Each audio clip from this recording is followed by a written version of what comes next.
আজকে আপনি জানবেন জিঙ্ক 20 ট্যাবলেট সম্পর্কে সংক্ষিপ্ত আকারে সহজ বাংলা গোপন তথ্য এবং ফুল রিভিউ। আজকের আলোচনার মধ্যে থাকবে জিঙ্ক 20 ট্যাবলেট কি কাজ করে, কারা সেবন করবে, কিভাবে সেবন করতে হয়, কতদিন সেবন করতে হয়, দাম কত, কোন কোম্পানির ওষুধটি, সেবনে কোনো পার্শ্ব প্রতিক্রিয়া দেখা দেয় কিনা, বিস্তারিত জানতে পারবেন সহজ বাংলায়। চলুন তাহলে শুরু করা যাক। জিঙ্ক 20 হলো একটি ট্যাবলেট জাতীয় ওষুধ। জিঙ্ক 20 ট্যাবলেটের উপাদানের মধ্যে রয়েছে জিঙ্ক সালফেট মনোহাইড্রেট। জিঙ্ক 20 ট্যাবলেটের প্রস্তুত ও বাজারজাতকারক কোম্পানি হলো এসকেএফ ফার্মাসিউটিক্যালস লিমিটেড। জিঙ্ক 20 প্রতি পিস ট্যাবলেটের দাম 3 টাকা 50 পয়সা করে।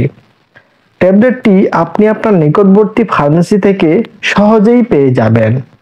ট্যাবলেটটি মূলত যেসব রোগে বা সমস্যায় কাজ করে বা চিকিৎসকগণ দিয়ে থাকে।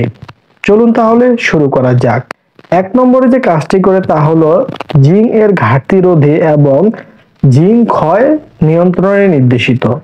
2 নম্বরে যে কাজটি করে তা হলো যেসব ব্যক্তি রোগ প্রতিরোধ ক্ষমতা কম এবং খাবারের রুচি কম তাদের জন্য নির্দেশিত।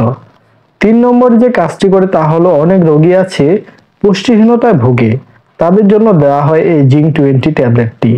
4 নম্বরে যে কাজটি করে তা হলো স্বাস্থ্য এবং স্বাভাবিক বৃদ্ধির জন্য জিঙ্ক নির্দেশিত।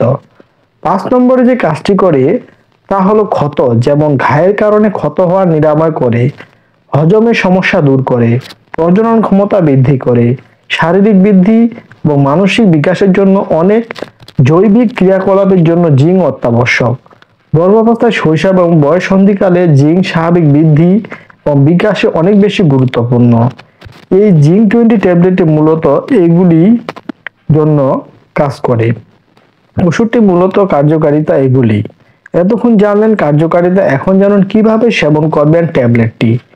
ট্যাবলেটটি সেবনের প্রাথমিক ডোজ হলো প্রাপ্তবয়স্কদের জন্য দৈনিক 1টি করে ট্যাবলেট দৈনিক 2 বার আহারের 1 ঘন্টা পূর্বে অথবা আহারের 2 ঘন্টা পরে সেবন করতে দেওয়া হয় বা রোগীর অবস্থা বিবেচনা করে চিকিৎসক ডোজ কম বেশি করে থাকে। তাই যে কোনো ওষুধ সেবনের পূর্বে একজন চিকিৎসকের পরামর্শ নেওয়া উচিত। ট্যাবলেটটি সেবনে যেসব পার্শ্ব প্রতিক্রিয়া দেখা যেতে পারে তা খুবই কম পরিমাণে, যেমন বমি বমি ভাব, বমি, ডায়রিয়া, পেট ব্যথা বা পেট খারাপের মতো কিছু পার্শ্ব প্রতিক্রিয়া দেখা দিতে পারে। তবে সবার ক্ষেত্রে দেখা দেয় এমনটা নয়, কিছু কিছু ব্যক্তি বিশেষে এসব পার্শ্ব প্রতিক্রিয়া দেখা দিতে পারে। তাই যে কোনো ওষুধ সেবনের পূর্বে একজন চিকিৎসকের পরামর্শ নেবেন।